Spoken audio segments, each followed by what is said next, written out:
Hi, I'm Mark Honeybone from Property Ventures, and welcome to our weekly podcast where we interview prominent members of the investment community along with other professionals in the New Zealand property market.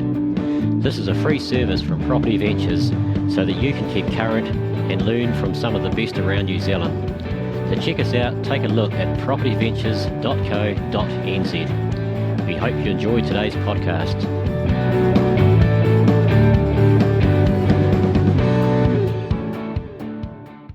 Hi and welcome back to what will be the last podcast of 2015. Last week you heard the first half of Hara or Kiwi's and my conversation about his small developments and commercial and what he's been doing in 2015. This week we do something a little bit different, and we talk about goal setting and mindset and how we both do this, which is similar but different, and also applying this and putting it into action during the week and during the year.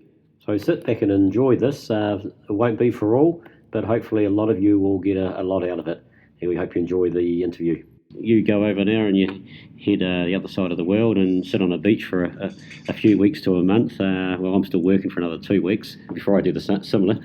And you're probably like me and you start thinking about the next year ahead, and like most people around New Zealand, when they probably do that, they do the same. I know personally for me, I'll sit down and think about how the year's gone and exactly where I am now. And the biggest thing about where you are now, you can't change that. So accept where you are now and think about how you can move forward from that point.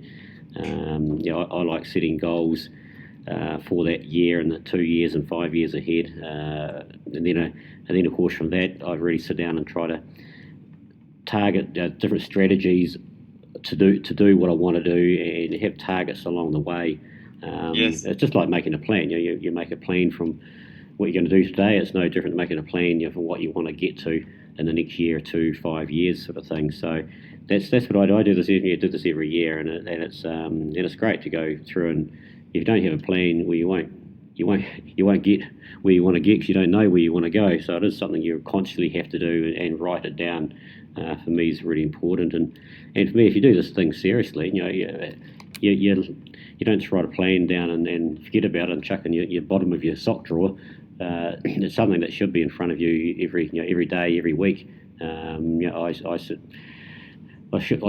say I do it every day. I did for the start of the year, but I at least twice a week I'll sit down and go through and just assess how I'm going, where I am I ahead, am I behind, and go through that. And for me, that just personally works, really, really well. It's been a big year, obviously, with Property Ventures this year, and I've used that strategy very closely, and it's great, going a year down the track, assessing where you are, and it's very accurate and close to where I thought it would be in a year's time a year ago. We got still about 20 or 30% of where I think we'll be in another year, but that's another story. So that's what we're going for ahead now. So I imagine you do a similar sort of thing there, Hara. Yes, sure. I mean, goal setting and mindset, it's key for any successful investing and just having a good vision of where you're going and what you want to achieve. So, I mean, for me, goal setting gives you sort of a long-term vision and a short-term motivation as well. So it gives you the vision of where you want to achieve, and it motivates you to take action and actually apply the steps towards achieving those goals. There's a saying, begin with the end in mind, meaning that you have a goal and you basically moving forward towards that goal. It's a simple saying, but it's so true. And there is another thing for me that goes hand in hand, and that's one of the key principles which I apply with property investing is Benjamin Franklin, to quote him, was if you fail to plan, you plan to fail. Basically, you have to plan your way for achieving something, because if you go somewhere blindly and you don't know where you're going, you're never going to get there. You're going to go around in circle, and you take a very long route which might not even get you there. So it's very important to plan the big picture. Perhaps you can plan your 10-year and 15-year goal for starters, and identify pretty much your large scale of goals that you have and what you want to achieve. For me, for example, is how much do you want to earn, and by what stage? So maybe now you're saying, I want to earn, for example, somebody says, I want to earn 100 grand a year within the next 2 years or 18 months.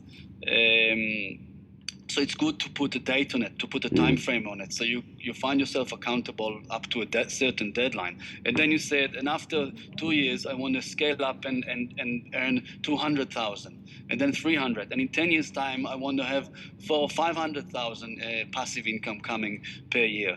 So it's very good to motivate you and to actually have a goal which you're targeting. Yeah, and just on that, the difference between some people, the mindset's the most important thing. Some people say, oh, they want to make $400,000 to $500,000 a year, and they'll say that and go, oh, that's all good, but they don't actually have the mindset to come up with a game plan. And for me, it's the knowing you're going to do it, and the knowing is thinking about a plan, coming up with a plan and doing it. It's no different comparing a bit with the All Blacks. The All Blacks going out there every day. They coaches and managers and life school people that deal with them, they go out there, they're knowing that they're going to win, but they know they're going to win because they've done the hard work, they've done all the background and the study as such and everything else, and it's no different than that. It's so that's the difference between the ones that will get to those goals and won't, is that mindset and you're working hard to get it. You still have to work hard. You work very hard, and for me, mindset comes down to few particular factors.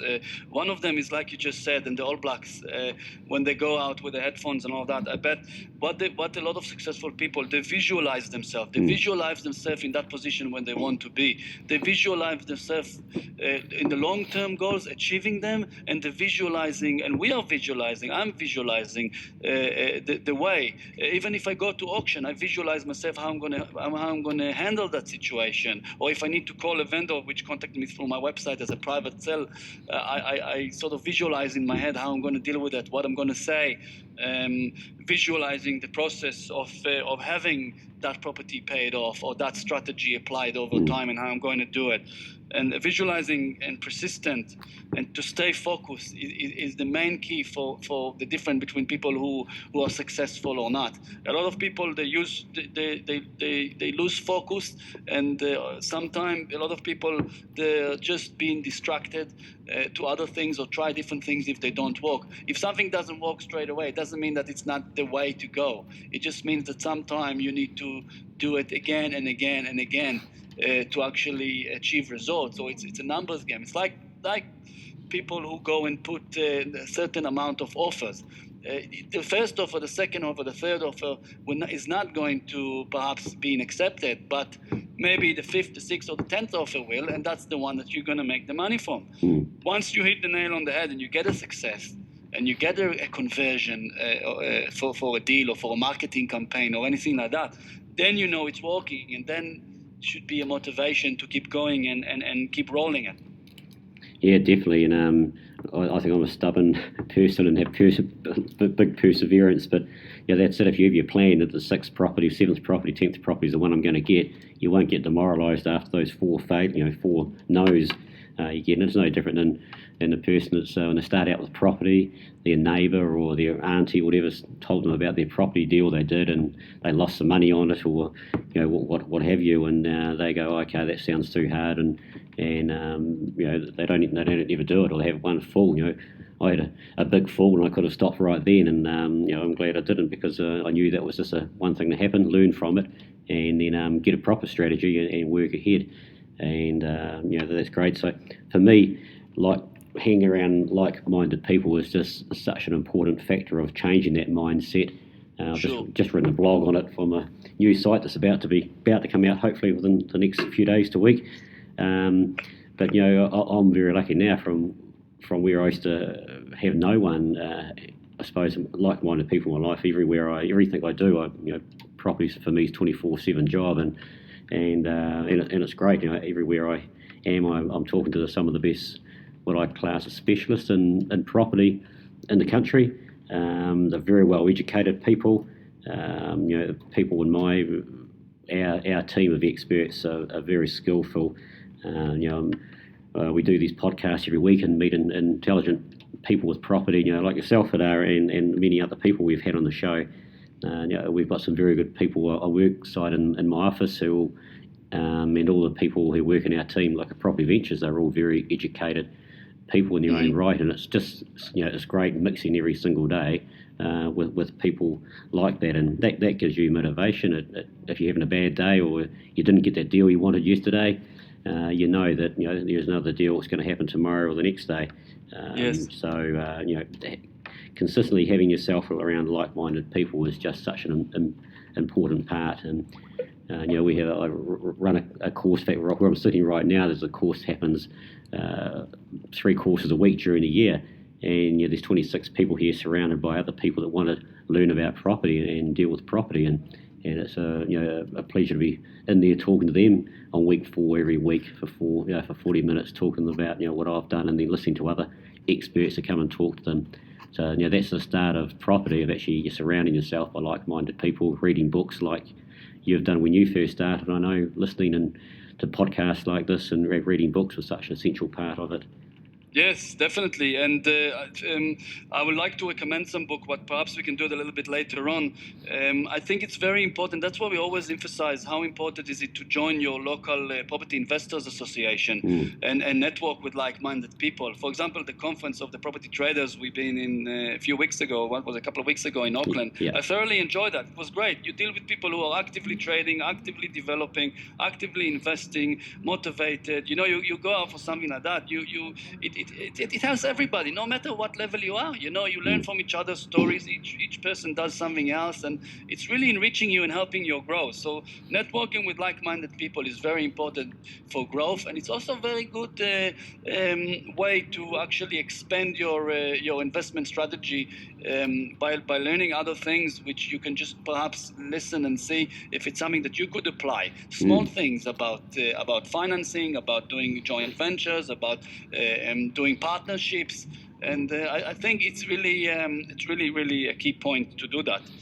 Yeah, definitely. And the associations around the country is so important. They're monthly in Auckland. You can go every week to different events. Yes. We also go to every month the Auckland Professional Property People, and that's an outstanding way. There's every trade within the property industry goes to that, and there's many in the same trade. Many lawyers, painters, developers, to accountants, builders, you name it. They're there. They're all there. Dress up, people that dress the houses up. So everyone's there, and that's just a great. What I love about that is some of these specialists get up at the start of every meeting and say, "Hey, what's happening in your world right now?" And it's a non-profit organisation. Everyone's there just to mix and mingle and help other people. And groups like that are sensational. And then from that, they have a traders group get together every week. And I just go along to keep to that occasionally, just to keep current with what's happening on the streets right now. Because when you associate yourself with those sort of people all the time, you keep totally current with what's happening in your particular market, and that gives you a big advantage over other people who are either buying or selling right now. For sure. One thing which I want to touch on is once you pick up some momentum and you get a deal flow, or you're getting into a good networking relationship with other investors, and you pick up some momentum, it's very important to keep that momentum and keep fueling that system, and if you're doing some advertising, keep doing that, and keep looking for deal, and keep talking to agents on a regular basis, and make sure you keep following up and staying in touch, and call the agents to say have a good Happy New Year and Merry Christmas and all those things which genuinely you care about, and also to emphasize the relationship, that it's still there. I think it's very, very important. And if you come into a period which something is difficult, don't give up, never give up. Just keep networking. Share your thoughts with other fellow investors. You'll be surprised how many people finding it hard often to find deals or getting through financing issues. And if you talk about it, you can often find a solution for it, a creative solution for it. The key for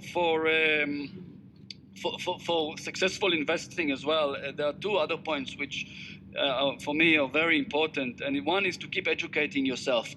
I always like to read the New Zealand Property Investors magazine. I'm subscribed to it through the Auckland Property Investors Association. It didn't come in the post. I'm living today to go overseas for a few weeks, and it didn't come. So I now attempting to get it on digital copy, because I'll find my time when I can sit down and read it, and just read the December issue, which I don't want to miss out. And I found that it keeps me in the loop of things and what's going on in the market. And it's one of the only publications which I actually read, paper publication. As well, when you get into real estate, and a lot of people who we talk to and we meet which are into real estate, they're really passionate about it. Small number of the people are actually full-time investors or full-time traders, or even doing what you're doing, Mark. I know you really enjoy your job, and if you like what you do and you do what you like, the money would follow. I feel grateful to be able to work in real estate and do it every day and live and breathe it, and I just really enjoy it. When I come up to Auckland, which I come quite often, it's a buzz for me. I really enjoy it, going out with you, Mark, and doing a drive-by and looking at all those deals and following up of all those leads I got, and doing all the viewings, and I really, really enjoy it. And I think that a lot of people aspire to be full-time investors. So I think now is the time, towards the end of the year, when we're coming towards a period when people think about the new year and the new year resolutions and the goals for the new year. I think I'd just like to go back to touch on that, Mark, so we can give people some food for thoughts before I need to leave, and we need to basically close the mic here for the next till the next podcast. I'd like people to think about the strategy. How would you like to continue with property investing? Are you looking to build a cash flow portfolio? Whether you got any business that's generating cash flow and you're investing in real estate, or maybe you want to start a business which is maybe property related or not. Would you be trading to generate profits so you can pay down debt and also create some cash flow to live off? Yep. How many hours do you want to dedicate per week for your real estate investing, whether you have other hobbies? So you can start with a short-term plan, meaning now, in the next 2, 3, or 4 years, and long-term, when you're going to be near the age of wanting some less involvement in property, and perhaps more spare time to do other things. So those are really, really important. It's also important, like I mentioned in the beginning, the motivation of achieving your goals. Whether it's holidays, which is one of our hobbies, have a bucket list. Perhaps write the countries that you want to visit, apart from your short-term, also your long-term places that you want to go maybe in the future. All those rewards are equal to your motivation for doing that. Perhaps you want to volunteer and do some volunteer jobs in parts of the world, or maybe even just donate some money to things which are something which you care about. Anything that motivates you, anything that is your why. Why do you want to get into real estate? Put it out there and write them all down so you keep them in mind. Absolutely. I think it's very, very important. Yeah, absolutely, mate. All the good things that I do myself, and it is important. You've got to stay mentally strong through this game. It's sometimes you have hard days, and you need to have all those tools and tick all the boxes that you need to do to make sure you stay strong. And just one thing you're saying, I'm quite boring now. I always look at both sides. Everything ever happens in this world, I always look at the other side. There is another side to it, and just one thing, if you are looking at getting out there and giving up your daytime job to do property full time, just as a personal hint, and I've been there, done this. Make sure that you have got enough income or backup or whatever it is, because it can be a lonely world out there until you start mixing in all these groups like we're talking about. And it is a lonely world. You start getting your first and second and third paycheck from maybe a trade or whatever you're doing within the property spectrum.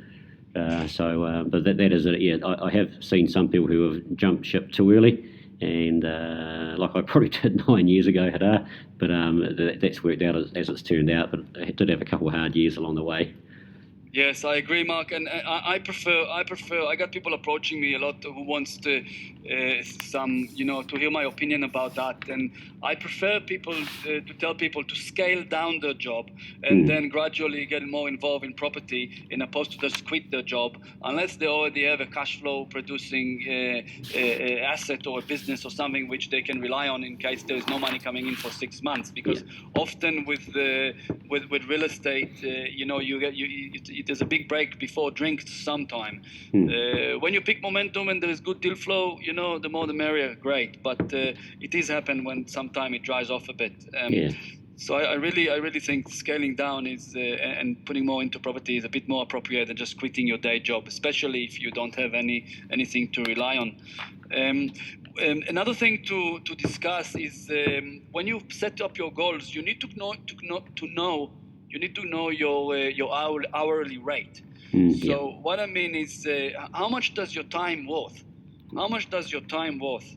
And especially in your what they call the ROTI, return on time investment, it's crucial for any investor, especially the one who goes and like us, full-time investors. Because for me, for example, I rather not manage properties because it's none of my properties are managed. Commercial properties don't need managed, and my residential properties are basically not managed by myself. Not just because I'm geographically not located where they are. I'm just not interested spending that time dealing with tenants and taking care of maintenance, or even doing any manual jobs to improve the properties. Because I value my time, not just my time when I'm converting my time into leads or deals or transactions which are financial benefit. I value my time as well, whether it's spending time with my family and giving me some free time. So more free times for me is worth.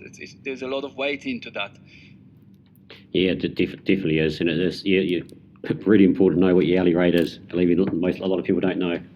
Yes, definitely. I mean, for me, delegating some other works to other professionals is key. And I also find it quite useful because it keeps me working on my business and less all the nitty-gritty of my business. So I rather work on my business than working in my business and doing the day-to-day job of managing tenants and perhaps doing the renovations myself.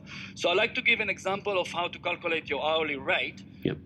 Perhaps one has in mind they want $100,000 net income, and let's say as the medium term goal, let's say in 5 years' time, or even now, or whatever. If you have a long-term goal, preferably my hourly rate will be higher because I want more freedom. So let's work on that 100K. The 100K will be equivalent for, let's say we work 20 hours per week. So that's 4 hours a day for 5 days a week. So we only work 4 hours a day, let's say from 9 till about midday or something around there. And 5 days a week. So you have the weekend off totally to spend the time with your family and do whatever you want.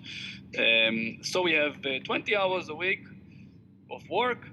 And we work, let's say, 45 weeks in a year. So basically 7 weeks off on holiday. Yep. Double that for you, but carry on. So, well, it takes time to achieve those goals. Once you build a portfolio of passive income, you can enjoy the more freedom. That's what it comes down to. For me, wealth is measured by passive income, not necessarily how many properties you have, because the income gives you the freedom to enjoy your life. So 45 weeks of work, time 20 hours per week. It's equivalent of about 900 hours of work per week. So if you take $100,000 and you divide it for 900 hours, so 100,000 divided to 900 hours, it's equivalent to about, exactly $111 per hour. So that's your hourly rate. And that's working 4 hours a week for 5 days a week. Nice. And having 7 weeks off. Now, ideally, in the long term, I might only want to work 5 hours a week. So imagine yourself my hourly wage there. It's close to $1,000 an hour. Yeah. And it's achievable. It's achievable over a long-term plan. And if you can build a solid foundation of passive income, one can have the freedom to achieve those goals. A lot of people who want to invest in property, their goals are to be financially free. The only way to be financially free is to have income coming passively, as far as I'm concerned. Yeah, definitely. No, that's great there, and it'll be some people will be sitting here with their mouths wide open who haven't heard that before. But it's so important to be, because sometimes when you are busy and people want an hour of your time or 2 hours of your time, not all the time. You and me are both pretty generous with our time, but sometimes it comes to a stage you have to pay. You have to make people pay for that time, and unless you know what you're worth, you don't know what to do. Yes, and a lot of people who listen to this podcast, Mark, they are from all different level of property investing. Yeah. You got seasoned investors listening who's got portfolios in the tens of millions, and you got people who just wanting to start up. So we are trying to help people to take action. It's a lot about taking action.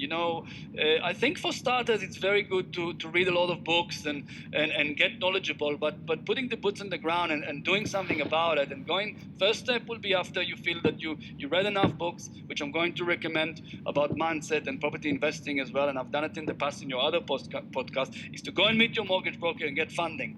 Get funding, join your local association, find deals, run it through your network of friends, and then see if they worth of investor, and see if they're worth pursuing, and if they're worth pursuing, just go for it. You don't have to make the decision on your own. If it's a good deal, it's a good deal. I'm sure a lot of your deals, for example, as property ventures, they are good deals. So that's a reliable source of deal flow for people to consider. They don't need to go and look for deals all the time and spend hours and hours and hours networking with agents or looking on TradeMe or whatever if they don't have the time. Just for starters, network, get the contacts out there, and put yourself into break those goals into 5 years goal, 2 years goals, 1 year's goal, and 1 month goal, and tomorrow. That will help you to achieve your lifetime goals, your long-term goal, which you're actually planning to achieve. It's very important. Make yourself little tasks. I do every day. I write my task for the next day. Call Mark, do work on the advertising, call those agents, follow up this auction, various things which are tasks within the day. Some of them are related to my day-to-day life as well. Get yourself a daily to-do list. It's very, very important. Absolutely. Yeah. And work towards your lifetime goals by ticking those things off. Also very important to invest in yourself, not just by educating yourself, by taking care of your body. And this is something which I just can't emphasize enough how much is so important. I started doing a lot of exercise and doing a lot of sport lately. I was always over the years on and off and all of that, but just in the last year or so, I started doing a bit more exercise on a regular basis, and I highly recommend it because it's balance your body, balance your mental space, and good body, good soul, good concentration, and it's just a very good way to stay focused. I often do private session with Phil, my CrossFit trainer, and now I joined the boot camp, which was running for 6 weeks, and I just keep renewing it, and I feel great about it. And I'm really recommending for people to, if they ever had feeling the need or the doubt, just push yourself in, motivate yourself to do it. Once you start doing it, it's getting pretty addictive, and it's really helped for your day-to-day handling of your business and your life. I think it's very good idea. If you're thinking about moving forward in the new year, I suppose you can make the decision to scale down your day job. If you never ask, you never get. Ask your employee if you can. Maybe you can do some of the work at home and still provide some good result. Or if you're deciding to do it anyway, put a date on it. So say for yourself by April this year, 2016, I will be scaling down my day job. Everything needs to be dated, so you find yourself accountable up to a certain date. Or maybe, for example, you can put yourself a mission to add value to your existing portfolio, so you can leverage and create a further line of credit by certain dates, so you will be ready to purchase more properties when the market slows down in a couple of years' time. If you can get funding now, don't delay it for when the market is low, because then finance will be more difficult than it is even now. So get yourself prepared. Don't procrastinate. Just do it now. Absolutely. Put yourself in a better position. Perhaps try to buy properties. Perhaps you were thinking about taking action on some of those leads that coming in your mailbox, or some things, properties you're wanting to buy in a certain area. Take action. Say to yourself, I want to go to a certain amount of open homes every week. I'm going to network with agents, with people, with other investors. Read some books. Get educated for the new year. Listen to those great podcasts of yours, Mark, and perhaps you want to have a mentor as well. If you find the right mentor and you take action on it, it could be money well spent. It could be, if it's the right person. Absolutely. Very, very important to set a SMART goal, and SMART stands for SMART. Specific goals, like we said, take specific actions, something that has a significant value. Goals which are measurable. You can measure the success, you can measure the process, and they are meaningful as well. Something which is attainable, which is action-orientated, things that you can actually go and do, achievable, something which is not necessarily way too high above. If you achieve your goal, increase the RAF, make it a little bit more difficult. It's like the income goal. First you want 100 grand, then you achieve that, then you work on 250, and then you want 400, and it's all achievable. Make them relevant to yourself, relevant to your life. Whether it's I'm setting a goal to improve myself in negotiation skill, maybe it's something which will be achieving physical result, like doing a marathon, or making an achievement which is important to you, something which is rewarding and satisfying. And very important, again, to emphasize the T, which is the time-bound or trackable results, which would be, obviously, you have those checkpoints over the 2, the 3 years, or even on a monthly basis. If you achieve the goals too easy, make your next goal harder. And you can also adjust your goals and adjust your strategy. I mean, I didn't plan to sell that block of flats in Mount Wellington. I didn't plan to sell it at all. I didn't even claim GST on the walk and all of that. It was a long-term strategy. I was never planning to sell it, but I realized that I need a good, solid cash flow base. And that property had few other issues with it, which made it less attractive as a buy and hold. Some other neighbors were dumping couches and TVs and rubbish over there in the driveway all the time. It was a long driveway. So it was very a few other bits and pieces and maintenance issue. And, I decided to change my strategy a little bit about this property and adjust to that. So things are not set in stone.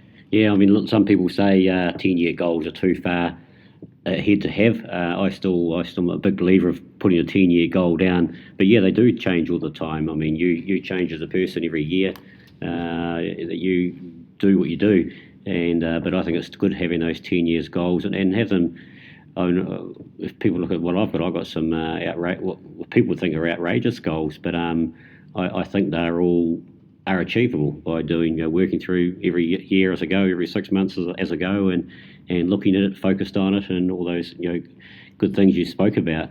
So yeah, the attainable is important, but part of that's a mindset thing also. What someone thinks is outrageous might be very well attainable for you because you've got a plan in place that sometimes you don't know your plan. You know roughly where your plan is. The specifics of it will happen during that time, which is great. So I like the smart. It's good. Yes, it's very important, and mindset is everything. Without the mindset, you can't go anywhere. So, Absolutely. I mean, you can have goals, you can have ideas, you can have a vision, and you can sit and visualize it. But the right mindset to be persistent, stay focused, and never give up. Those are three things that are the key for successful investing and just dealing out with challenges in your life in general. Yeah, I think it's the key. definitely. And you can talk just in a minute yourself about some books you recommend. But for me, the mindset thing was I did a program through a guy called Kirk Ashley, American living over in Australia, and I did a few of his. I listened to him speak a few times, and I did this 15-month program. For me, it was a meaning of life, not the Monty Python version, but for me, I got up at 5:45 every morning for 15 months and did this program that he produced, and it was just getting the mindset right and thinking totally different of how you think and how the world works, evolves, and just one part of a massive part of learning. But there is no standing still in this world. You're either going forward or back. The world evolves, and you have to decide whether you're going forward or backwards, because you can't just stay the same. It's like you said with a bit of fitness. You're either getting overweight or you're either getting underweight. And it's the same with your learning. If you're reading books all the time or hanging around with like-minded people or what have you, you're always improving. But Yes. that was a great program for me. Think and Grow Rich has probably been my number one book that I read every 2 years. Yes. That's an essential book for me to read. And for that, I mean, there's numerous other books, but I think courses I've been to, but there are two that really stick for me.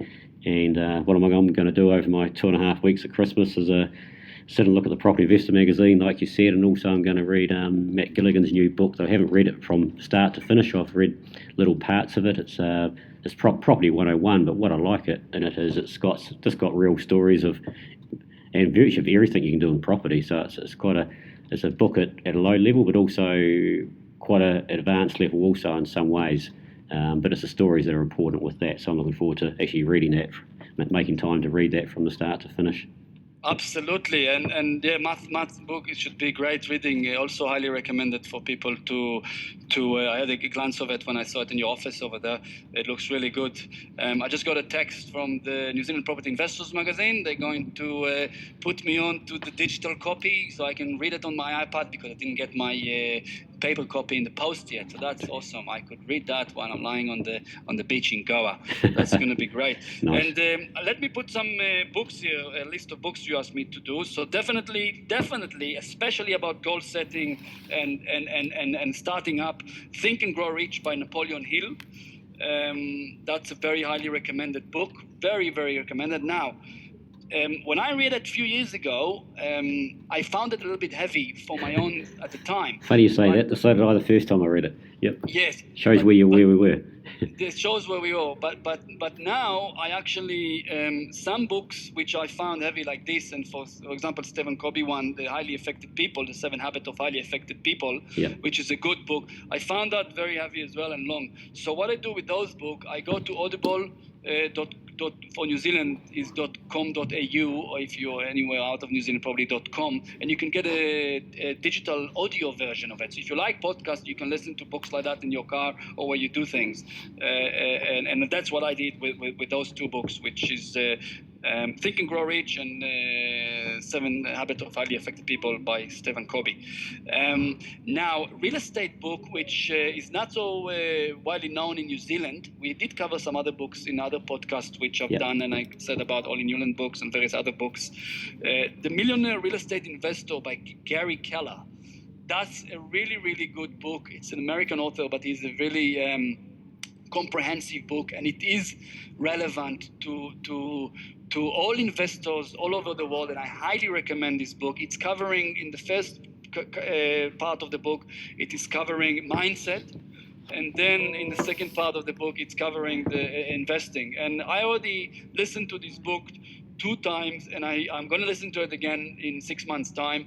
And I read a lot of real estate book, but this book He's talking about property investing, about property trading. He's talking about mindset. He's just talking about a lot of things, and I highly recommend it. The Millionaire Real Estate Investor by Gary Keller. Again, you can buy it probably as a hard copy or audiobook as well. One more book to mention is the Trump-style negotiation.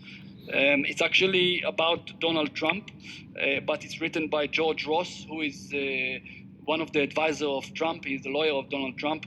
And he's the one that was in The Apprentice, I think, in the first few seasons. Yeah, okay. Highly recommended. There are stories there about how he created some deals and how he's negotiated deals. This is very good for negotiation. Just mind-blowing how he managed to negotiate with the local councils and stuff to put some very nice, creative, lucrative deals for himself. Trump-style negotiation by George Ross. Going into the last book, which actually there's one more, but another book which I like to mention is How to Win Friends and Influence People by Dale Carnegie. That's been written in 1936. It's a really good book which will help you in your negotiation skills and networking skills. If you're a bit of an introvert person, a bit of a shy person, then this book can help you. But even if you're not, it's still very, very good book to read. How to Win Friends and Influence People.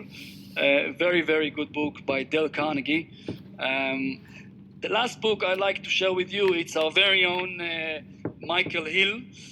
Yes, Michael Hill, the jeweler. He's got a book which I came across to me. I just walked in the street here one day, and it was over there on special, and I just picked it up, and I really, really enjoyed it. It's called Think Bigger. He's talking about the 10 years goals, and he's talking about things that he did in his life and how he grew his business, and it's just a very interesting book. And I picked up some things which are good for day-to-day self-development as well. For Michael Hill, our very own New Zealander. Yeah, recommend that too. I read that this time last Christmas. I read that book. Yes. Yeah. So those are the book. And if you haven't got your partner or yourself or any present for the New Year or Christmas or something to do to read, those are the book or the audiobooks I recommend. I got a few others obviously, but we'll leave them for some other time. Those are the one I picked for you for this end of the year. Really good, and the Dan Carter book, of course, which I know I've got coming for my birthday tomorrow. Now I know you've got to go today. You've got an international plane waiting for you, so we won't keep you too much longer. I know we really appreciate your time today, Hadar. That's been an awesome insight to how we both, I suppose, deal with our goal setting and your mindsets and what have you. So that's great, and great to hear about your small developments, what you've done this year and your planned commercial. And just before we just finish up the podcast, just a few things, probably ventures have got happening next year, because this will be the last podcast of the year. By February, we're going to have people in Auckland, Hamilton, Tauranga, Rotorua, Wellington, and Marlborough, Nelson region. We're still doing opportunities in Christchurch and other places. The new website should be out by the time this second half of this podcast comes out. We're very excited about that. Our podcasts next year are going to go to a new level, which we've sort of spoken about. We've got some outstanding. We're going to start taking registration of interest in the next few weeks about opportunities in Tauranga, working with the developer, with the JV. And there's an awesome one that's just come out right now. We've also got some cash flow solutions for negatively geared property, and then may even be able to buy into them. We might be selling some of them as well. And we're going to also, there's a lot of Auckland deals at short notice we're going to have next year, so people have to be primed, ready to go. It might be a phone call or an email, and you get an opportunity on the property. So with that, and working with other developers around the country, we're looking forward to a massive year in 2016. Sure, let's get excited about it. It's going to be a great year. Let's all get excited and put our goals through and just start the year hit the ground running, as we say. Absolutely. Well, I'd just like to again thank you for your time today, Hadar, and have a Merry Christmas if you and your family, and we'll catch up next year. Thank you very much, Mark. Pleasure. So that completes podcast 51. Who would have thought? I've enjoyed the last hour or so with Hadar, talking about his own property transactions he's been involved with. And I've certainly enjoyed this podcast today with Hadar, talking about our mindset and goals and how we try to achieve them. So I'd just like to take the opportunity to thank all the people we've dealt with, or our buyers and sellers and people that we've just chatted with, met in seminars. And I'd like to thank the Property Ventures team itself. We've got some outstanding people in our team and cover what we consider to be the main centres of New Zealand investing and other places to buy and sell. And just a thank you again for all the speakers on the podcast. Aaron Davis, who's just joined the team, and you'll hear a bit more of last year. So to all my staff, all our clients, all the listeners that just listen to get some good education and enjoy the show, we thank you. We wish you an extremely happy and Merry Christmas. Have a great break. I'm planning on it. And we'll see you in 2016. I'm looking forward to bring a whole lot of more very good educational podcasts to you all. So a very big Merry Christmas from myself and all the Property Ventures team.